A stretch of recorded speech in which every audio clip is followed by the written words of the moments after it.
مولانا محمد وعلى آل سيدنا مولانا محمد وآله وسلم الصلاة والسلام عليك يا رسول الله صلی اللہ تعالی علیہ وسلم۔ یہ جو احادیث مبارکہ ہے یہ بھی عذاب قبر کے تعلق سے ہے۔ وعن ابی ہریرہ قال قال رسول اللہ صلی اللہ علیہ وسلم اذا القبر المیت آتاہ ملکان اسودان ارزقان یقال لأحدہما المنکر والآخر النکیر۔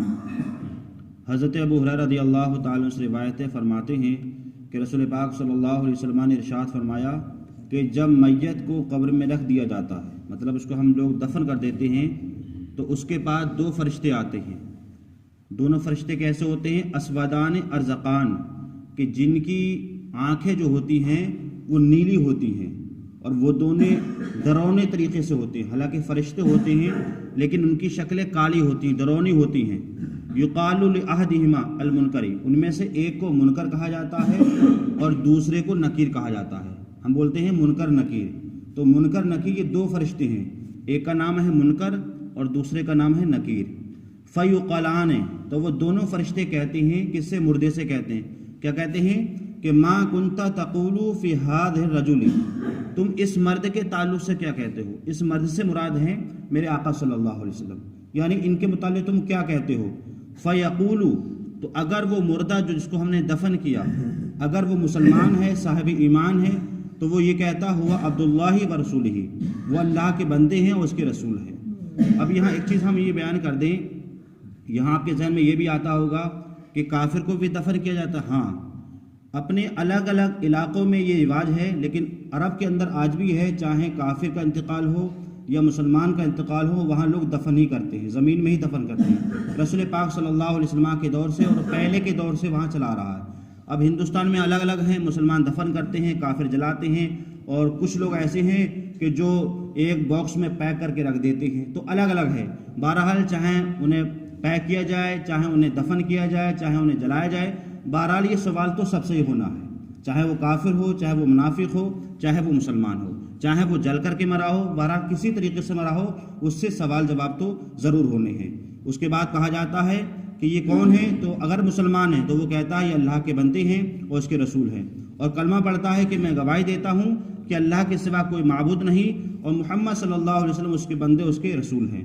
جب یہ کہہ دیتا ہے، وہ مردہ جواب دے دیتا ہے، تو فرشتے کہتے ہیں فَيَقُولَانِ قَدْ كُنَّا نَعْلَمُ إِنَّكَ نَقُولُ، وہ کہتے ہیں کہ ہم جانتے کہ تم یہی کہو گے، کیونکہ مسلمان جو ہے وہ صحیح صحیح کیا ہے جواب دے دیتا ہے۔ اس کے بعد کہتے ہیں کہ ثُمَّ يُفَسِّحُ لَهُ فِي قَبْرِهِ 70 ذِرَاعًا فِي 70، اس کے بعد اس کی جو قبر ہوتی ہے وہ 70 گنا زیادہ چوڑی اور 70 گنا زیادہ لمبی کر دی جاتی ہے۔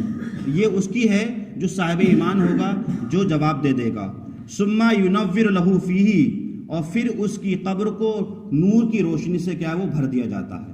یہ کیا ہے؟ وہ ہے کہ جو سوال کا جواب دے دیتے ہیں۔ اس کے بعد ثم يقال له النم، پھر فرشتے اس مردے سے کہتے ہیں سو جا۔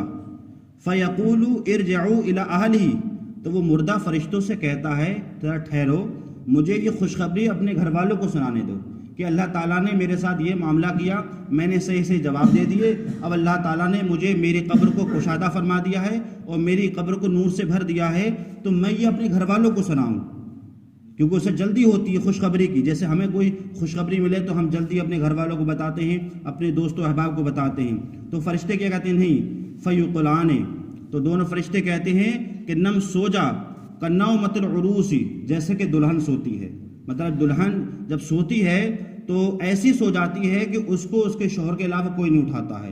تو اس کا ذکر اسی طرح حدیث پاک میں یوں کہا گیا کہ تم اب پریشان مت ہو، تمہیں کوئی فکر کرنے کی ضرورت نہیں ہے، اب تم قبر میں اپنی طریقے سے آرام سے سو جاؤ جیسے کہ دلہن سوتی ہے۔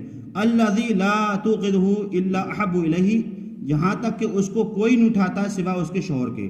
جب دلہن سوتی ہے پہلی رات میں تو شوہر کے علاوہ کوئی نہیں اٹھاتا ہے۔ اسی طریقے سے آج تمہاری بھی ایک خوشی ہے، تم یہاں سو جاؤ، اور اب تمہیں کوئی اٹھائے گا تو صرف اللہ کی ذات ہے جو قیامت کی تمہیں کیا اٹھائے گی، اب پریشان ہونے کی ضرورت نہیں ہے۔ تو یہ تو معاملہ ان کے ساتھ ہوگا جو صاحب ایمان ہوں گے، اور جو منافق کافر ہوں گے وَإِنْ كَانَ مُنَافِقًا، اور اگر وہ منافق ہو، کافر ہو، قال تو کہتا سمعت الناس یقولان قولا فقلت منه مثله لا ادری، تو وہ تو کافر یہ کہے گا بھائی میں نے جو لوگ سنتے تھے وہ میں کہتا تھا، مطلب جیسے کافر کہتے ہیں بھائی جیسے ہمارے ماں باپ دادا بتوں کی پوجا کرتے تھے ہم بھی پوجا کرتے ہیں، وہ بھی ان کو مانتے تھے ہم بھی مانتے ہیں، تو وہ تو یہ کہے گا میں نہیں جانتا ہوں یہ اللہ کے رسول یہ کون ہے۔ تو جب یہ جواب دے لے گا تو فرشتے کہیں گے کہ ذالک یقال للارض، ہم جانتے تھے تو ہی یہی جواب دے گا کہ تجھے آتا ہی نہیں ہے۔ اس کے بعد کیا کہا جائے گا؟ فیقال للارض اتیمی علیہ، اور زمین سے کہا جائے گا زمین اس پر تو سکڑ جا۔ اللہ اکبر۔ حدیث پاک میرا آقا فرماتے ہیں قتلتہم علیہ فتخلف اضلاعہ، تو اس کی قبر ایسی سکڑ جائے گی کہ اس کی دائیں کی پسلیاں بائیں اور بائیں کی پسلیاں دائیں میں چلی جائیں گی۔ مطلب میرے آقا صلی اللہ علیہ وسلم نے اپنے دونوں ہاتھوں کو اس طرح فرمایا کہ جس طرح انگلیاں ایک دوسرے میں پیوست ہو جاتی ہیں، اسی طریقے سے قبر بھی منافق و کافر کو ایسے ہی دبائے گی، اور دبانے کے بعد کیا ہوگا؟ فلا یزال فیہا معذبا، اور اس کو عذاب لگاتار ہوتا رہے گا حتی یبعث اللہ من مضجعہ، یہاں تک کہ اللہ تعالیٰ قیامت کے دن اب اس کو اٹھائے گا۔ تو یہ منافق، کافر اور مسلمان کا حال ہے۔ اللہ تعالیٰ ہم تمام مسلمانوں کو جو ہے صحیح طریقے سے ایمان کی ایمان نصیب فرمائے اور حدیث پاک سمجھنے کی، اس پر عمل کرنے کی توفیق عطا فرمائے۔ اللہم صلی علی سیدنا مولانا محمد۔